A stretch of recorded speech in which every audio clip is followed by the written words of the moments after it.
कानपुर में एक होटल है, मंदाकिनी होटल। कमरा नंबर 204 में एक पुलिस दल वहां पर पहुंचता है और कमरा नंबर 204 को वहां पर खुलाता है। कुछ देर के बाद वो दरवाजा खुलता है तो वहां पर एक महिला खड़ी रहती है जो बिल्कुल नग्न होती है और उसने जल्दी जल्दी में अपने बदन पर टॉवेल लपेट लिया होता है। अब जो पुलिस वाले होते हैं उस महिला को देखते हैं तो उसको महिला को देखते रह जाते हैं, क्योंकि वो जो महिला थी वो पुलिस सिपाही होती है। इसके बाद से उन लोग कमरे की ओर झांकते हैं तो देखते हैं कि वहां पर इस चौक के पास शंकर होते हैं। उसके बाद से पुलिस इनको देखती है तो कहती है, अरे ये क्या बात है, एसएचओ साहब तो यहाँ लेटे हुए हैं और उनकी जो ढूंढाई है पूरे शहर में हो रही है। एसपी साहब ने इनको ढूंढने का आदेश दिया है। हमें तो पता चला कि एसएचओ जो है वो किडनैप हो गए हैं, ये तो यहाँ पर लेटे हुए हैं और देखो किस हालत में है। उसके बाद से इनकी फोटो खींचकर एसपी साहब को भेजी जाती है। तो दोस्तों आखिर में ये माजरा क्या था और वो जो एसएचओ था वो कौन था और यहाँ पर उस होटल में वो कैसे हुआ रहता है और ये जो उसके साथ महिला रंगरैया मना रही थी, आखिर में वो महिला कौन थी। तो दोस्तों इस घटना को पूरा जानने के लिए वीडियो को पूरा देखिए। आज आप श्रुतिका नमस्कार, हाजिर में फिर एक बार आप लोगों के साथ। उम्मीद है हाईवे कैंप की फैमिली अच्छी होगी, स्वस्थ होगी, मस्त होगी, अपना ख्याल रख रही होगी। इस घटना का जिक्र करूं दोस्तों इससे पहले आप लोगों से एक गुजारिश है कि अगर आप लोग चैनल पर नए हैं तो चैनल को सब्सक्राइब कर लीजिए, वीडियो को लाइक कर दीजिए। आपकी कोई भी राय हो, सुझाव हो तो उसे कमेंट में करके जरूर बताइएगा। अगर दोस्तों आप चाहते हैं कि मैं अपनी वीडियो में आप लोगों का नाम लूं तो अपने नाम के साथ साथ अपने जिले, मोहल्ले, कस्बे का नाम करके जरूर बताएं। तो चलिए दोस्तों फिर इस कहानी की शुरुआत करते हैं। उत्तर प्रदेश का एक जिला पड़ता है उन्नाव। उन्नाव में ही एक तहसील है बीघापुर थाने में कृपा शंकर एसएचओ होते हैं। एक दिन इस एसएचओ एसपी कार्यालय, एसपी ऑफिस पहुंचते हैं। वहां पर जाकर अपनी बारी का इंतजार कर रहे होते हैं, तभी उनका नंबर आता है और एसपी साहब उनको अपने पास बुलाते हैं। फिर कहते हैं कि बताओ कृपा शंकर क्या बात है। कृपा शंकर कहते हैं कि सर मेरी बेटी की शादी है तो मुझे कुछ काम है, मुझे कुछ शॉपिंग करनी है और कुछ सामान लाना है और थोड़ी तैयारियां करनी है। एसपी साहब कहते हैं कि ये तो अच्छी बात है, तुम्हारी बेटी की शादी होने वाली है। कृपा शंकर कहते हैं हाँ सर, उसी की तैयारी करने के लिए मुझे थोड़ी सी मोहलत चाहिए, 3 दिन की छुट्टी चाहिए।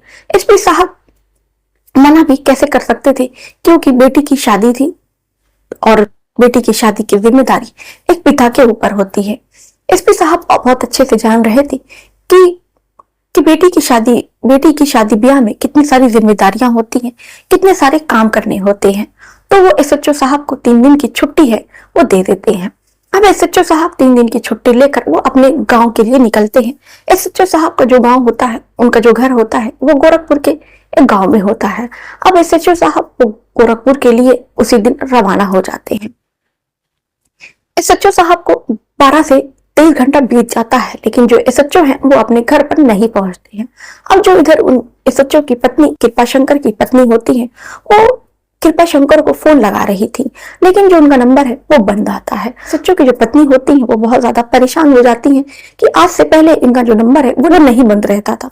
फिर एसएचओ को एक सरकारी नंबर अलॉट होता है, जो नंबर जो है 24 घंटे खुला रहता है।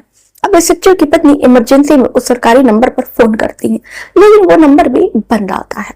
अब एसएचओ की जो पत्नी थी वो बहुत ज्यादा परेशान हो जाती है, तो 6-7 घंटे तो एसएचओ को फोन लगाती हैं, लेकिन फिर भी उनका जो नंबर है लगातार बंद आता है।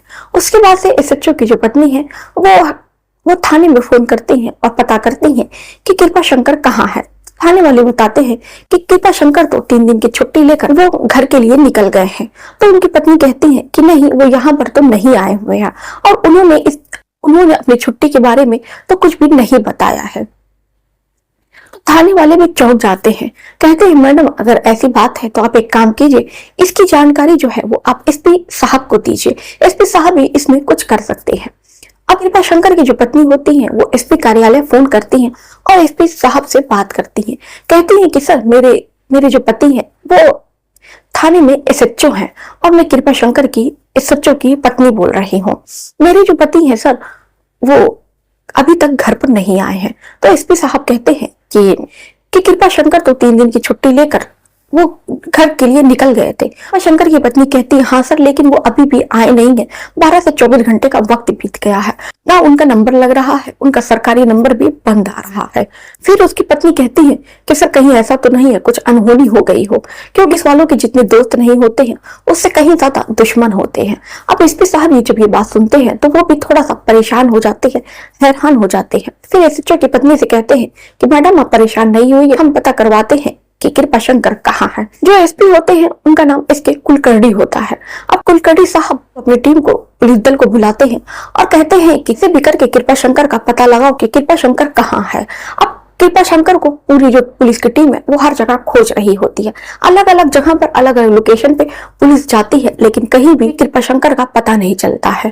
लोग ऐसा सोच रहे थे कहीं कि किसी ने कृपाशंकर की हत्या तो नहीं कर दी या किसी ने कृपाशंकर को किडनैप तो नहीं कर लिया।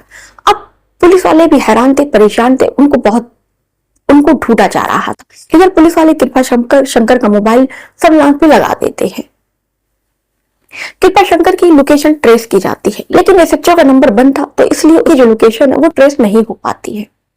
उसके बाद से कृपाशंकर की सीडीआर निकाली जाती है और उनकी लास्ट लोकेशन निकाली जाती है। तो उसके बाद से उनकी लास्ट लोकेशन मिलती है, कानपुर के माल रोड के पास उनकी लास्ट लोकेशन पाई जाती है। अब जब लास्ट लोकेशन मिलती है तो वहां पर सारे पुलिस वाले, जितने भी पुलिस दल के लोग रहते हैं, वहां पर पहुंचते हैं और अलग अलग जगहों पर एसएचओ की फोटो दिखाकर पूछते हैं कि क्या आपने इनको कहीं भी देखा हुआ है, लेकिन कहीं भी कोई सही से बता नहीं पाता है। उसके बाद से ये आसपास के लोगों से पूछताछ करते करते एक होटल में जाते हैं और एसएचओ की फोटो दिखाते हैं तो पता चलता है कि हाँ, ये हमारे यहाँ ही आए हुए हैं और इन्होंने अपना कमरा बुक कराया है। जैसे ही ये बात पुलिस वालों को पता चलती है, उनका कमरा नंबर लेते हैं और जो रिसेप्शनिस्ट होते हैं वो उनका कमरा नंबर बताते हैं कि वो 204 में ठहरे हुए हैं। अब तुरंत जो पुलिस है वो 204 में जाती है और दरवाजा को जोर से खटखटाने लगती है। तभी वहां पर दरवाजा जो है वो खुलता नहीं है। पुलिस जो है बहुत तेज तेज से दरवाजा खटखटा रही थी। तभी वहां पर एक महिला दरवाजा खोलती है तो जब पुलिस वाले उस महिला को देखते हैं तो बिल्कुल दंग रह जाते हैं। वो महिला बिल्कुल नग्न रहती है और अपने बदन पर से टॉवेल लपेटे हुए रहती है। उसके बाद से महिला भी इन पुलिस वालों को देखकर दंग रह जाती है और पुलिस वाले भी इसको देखकर दंग रह जाते हैं, क्योंकि ये महिला कोई और नहीं बल्कि थाने की सिपाही होती है। वो कमरे में झांकते हैं तो कमरे का नजारा देखकर वो और ज्यादा चौंक जाते हैं। वो देखते हैं कि वहां पर एसएचओ कृपाशंकर बेड पर लेटे हुए हैं, आराम कर रहे हैं। अब ये देखने के बाद पुलिस वाले कहते हैं, अरे जिसको हम पूरे शहर में ढूंढ रहे हैं ये तो यहाँ पर होटल में सो रहे हैं, आराम कर रहे हैं। कृपाशंकर को पुलिस वाले उठाते हैं, कहते हैं उठो, तुमको तुम्हारी पत्नी और एसपी साहब पूरे शहर में खोज रहे हैं और तुम यहाँ होटल में क्या कर रहे हो। वाले भी ये सब देखकर समझ गए होते हैं। एसएचओ कपड़ा पहनते हैं, उसके बाद कहते हैं तुम लोग चलो मैं आता हूँ। पुलिस वाले कुछ कहते नहीं है। उसके बाद रिसेप्शन पे जाकर पता करते हैं कि जो एसएचओ है वो कितने बजे आए थे और यहाँ पर उन्होंने कब चेक इन किया था। रिसेप्शन वाले होते हैं वो उनकी चेक इन की डेट पर बताते हैं कि किस समय एसएचओ यहाँ पर आए हुए थे। वैसे उन लोग फोटो खींचते हैं उस रजिस्टर की जब उन्होंने इस होटल में चेक इन किया था। उसके बाद से ये सारी जानकारी जो है फोटो खींचकर एसपी साहब को दे दी जाती है। एसपी साहब को भी बहुत ज्यादा गुस्सा आता है कि इन एसएचओ ने झूठ बोलकर 3 दिन की छुट्टी ली और वो जाकर होटल में रंगरलिया मना रहे हैं।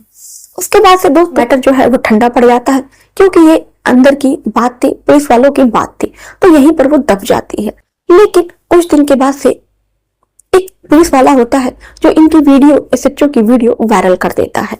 अब जब ये वीडियो इंटरनेट पर वायरल होती है तो पूरा हाहाकार मच जाता है और लोग तरह तरह की बातें करते हैं।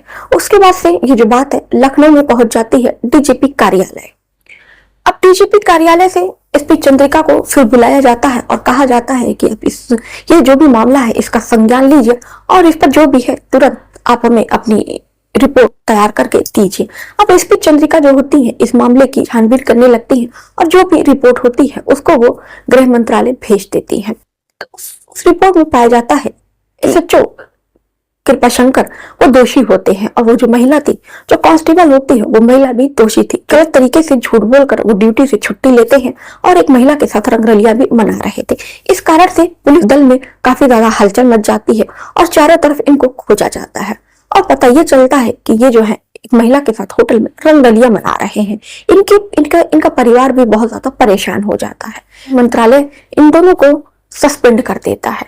इसके बाद से समाज में इनकी इज्जत उतर जाती है और पुलिस दल में भी इनकी जो इज्जत है वो तार तार हो जाती है। इसके बाद जो कृपा शंकर अपने गांव चले जाते हैं और वो जो महिला सिपाही होती है वो भी अपने गांव चली जाती है। उसके बाद से ये जो मैटर है धीरे धीरे ठंडा होता है। उसके बाद से फिर दोनों अपने ड्यूटी पर आने लगते हैं। तो दोस्तों ये कहानी सुनाने का मकसद केवल इतना था कि अगर ये मैटर इतना वायरल ना होता को सस्पेंड नहीं किया जाता। यही दोस्तों अगर दूसरी तरफ आप दूसरा पहलू देखिए तो अगर यहाँ पर कोई आम इंसान होता जो पकड़ा जाता तो पुलिस वाले उसको परेशान करते, उसकी आईडी मांगते, उसको थाने लेकर जाते, फिर उनके घर वालों को फोन करते, फोन करके बुलाते, घर वालों के सामने इनकी बेइज्जती करते, मतलब तरह तरह की चीजें होती जो आप समझ सकते हैं। तो दोस्तों ये घटना पर आपकी क्या राय है, आप हमें कमेंट में करके अपनी राय जरूर बताइएगा। तो दोस्तों ऐसी घटना सुनाने का उद्देश्य हमारा ये नहीं होता है कि हम आप लोगों की भावनाओं को ठेस पहुंचाएं।